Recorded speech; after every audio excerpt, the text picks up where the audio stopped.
ने 6 नवंबर 2020 को एक न्यूज छापी थी जिसमें उन्होंने कहा है कि रशिया के प्रेसिडेंट व्लादिमीर व्लादिमीरोविच पुतिन 2021 में राजकीय संन्यास लेने वाले हैं।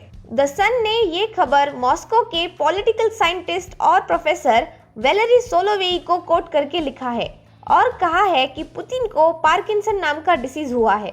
इस अवस्था में लोगों को चलने और बोलने में परेशानी होती है क्योंकि दिमाग के न्यूरॉन्स या नर्व सेल्स जो बॉडी मूवमेंट्स के लिए सहायक है वो काम करने में विफल हो जाते हैं या फिर उनकी डेथ हो जाती है।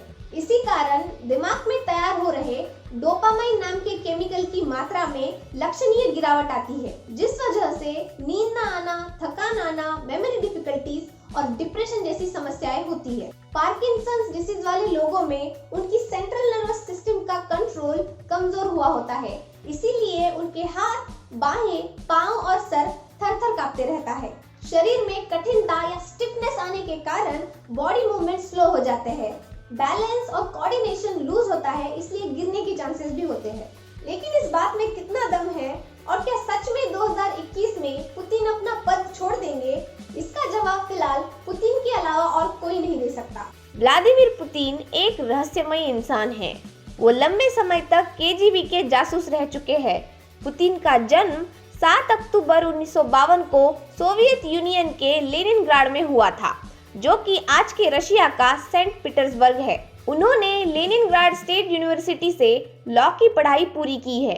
1975 में रशियन खुफिया एजेंसी केजीबी के लिए 15 साल अपनी सेवा देने के बाद 1990 में उन्होंने रिटायरमेंट ले ली थी। तो चलिए पुतिन जी की राजकीय यात्रा का आरंभ देखने के लिए थोड़ा फ्लैशबैक में चलते हैं। Well, before going further, this is a gentle reminder, हमारे इस चैनल मिस्टिक फोरम पे मैं हमेशा जियोपॉलिटिकली इम्पोर्टेंट, स्पाइसी और यूजफुल खबरों पे डिस्कस करती रहती हूँ। तो अगर आप चाहते हो कि मैं इसी तरह इंफॉर्मेशन कलेक्ट करती रहूं और आपके पास आसानी से पहुंचाती रहूं, तो प्लीज इस चैनल को सब्सक्राइब करिएगा और वीडियो पसंद आए तो प्लीज लाइक कीजिएगा। 1991 से 1999 तक बोरिस एल्त्सिन रशिया के राष्ट्राध्यक्ष पद पर थे।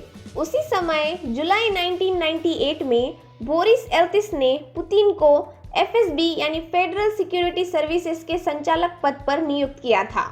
पर एल्त्सिन ने अपने राष्ट्राध्यक्ष कार्यकाल के आखिरी साल में यानी 1999 में अपने पूरे मंत्रिमंडल समेत प्रधानमंत्री सेर्गेई स्टेपाशिन को भी बर्खास्त कर दिया और उस जगह पर पुतिन की कार्यकारी पंतप्रधान के तौर पर नियुक्ति की, जो कि पुतिन के जीवन में सबसे अहम पड़ाव साबित हुआ। उसके ठीक अगले साल 2000 में पुतिन ने खुद चुनाव कराया और 53% वोटों से आसानी से जीत हासिल की। पुतिन ने मार्च 2000 के इस इलेक्शन में रशियन लोगों से ये वादा करते हुए कहा था कि गिरती अर्थव्यवस्था में सुधार लाएंगे और बढ़ते भ्रष्टाचारियों को सख्ती से निपटाएंगे। बाद में इन दोनों वादों को पुतिन ने अच्छे से निभाया और रशिया पर खुद की ऐसी मजबूत पकड़ बना ली कि पिछले 20 सालों से पुतिन रशिया को अपनी मुट्ठी में कैद करके रखे हुए हैं। तब से लेकर आज तक पुतिन का राजकीय कार्यकाल रोंगटे खड़े कर देने वाला रहा है। पुतिन ने दर्जनों विरोधियों की फाइल्स निपटाई है। वो सारे कारनामे हैरतअंगेज है। पुतिन के राजकीय संन्यास लेने वाली इस खबर को द सन ने सिर्फ एक ही आदमी के कहने पर छापा है, वो है वैलेरी सोलोवेई, और ऐसी ऊट-पटांग खबरें देने में वो मशहूर है। आपको बता दें कि व्लादिमीर पुतिन इतने शातिर इंसान हैं जिन्होंने स्टालिन के बाद सबसे लंबे समय तक रशिया पर अपनी एक तरफा पकड़ बनाए रखी है। तो दोस्तों, क्या आपको लगता है कि इतनी आसानी से पुतिन अपनी गद्दी छोड़ देंगे? तो चलिए इस पहलू पर भी एक मजेदार किस्सा आपको बताती हूँ। पुतिन ने बस कुछ वर्ष पहले अपना कार्यकाल 36 साल तक बढ़ाया था, लेकिन 3 महीने पूर्व पुतिन ने संसद में एक नया बिल पास करवाया जिसमें ये प्रावधान लाया गया कि अध्यक्ष पद का व्यक्ति रिटायर्ड होने के बाद भी उस पर कोई भी क्रिमिनल केसेस नहीं चलाए जाएंगे। यहाँ आप पहेली में पड़ गए होंगे कि ये बिल किस लिए? पुतिन भली भांति जानते हैं कि सत्ता है तो सब कुछ है, सत्ता नहीं तो कुछ भी नहीं। तो चलिए इस पहेली को यहाँ बुझाते हैं।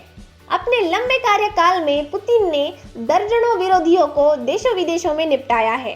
पुतिन को इस बात की आशंका है कि सत्ता छोड़ने के बाद किसी अन्य राजनेता ने अगर बदले की आग में पुराने केसेस खोलकर उन्हें घेरे में लेने की साजिश की तो क्या होगा? इसी भय के कारण पुतिन अपने रिटायरमेंट का पहले से ही पूरा इंतजाम कर रहे हैं।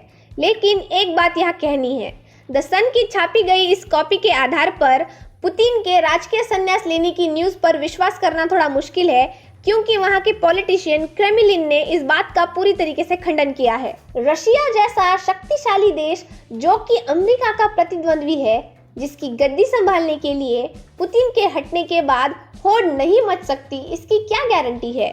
2021 में अगर पुतिन ने अपनी गद्दी छोड़ दी तो यकीन मानिए रशिया में बहुत बड़ा क्राइसिस खड़ा होगा, क्योंकि पुतिन के बाद पुतिन जैसा कौन, ये रशिया के सामने $1 मिलियन का सवाल खड़ा है। पिछले 20 सालों में खुद पुतिन ने ही अपने कद का राजनेता वहां बनने ही नहीं दिया है। भविष्य में अमेरिका को टक्कर देने के लिए रशिया को पुतिन के बाद पुतिन जैसा ही शातिर और महाधूर्त पॉलिटिशियन चाहिए। तो चलिए देखते हैं कि द सन के अनुसार 2021 में क्या सचमुच व्लादिमीर व्लादिमीरोविच पुतिन राजकीय संन्यास लेंगे।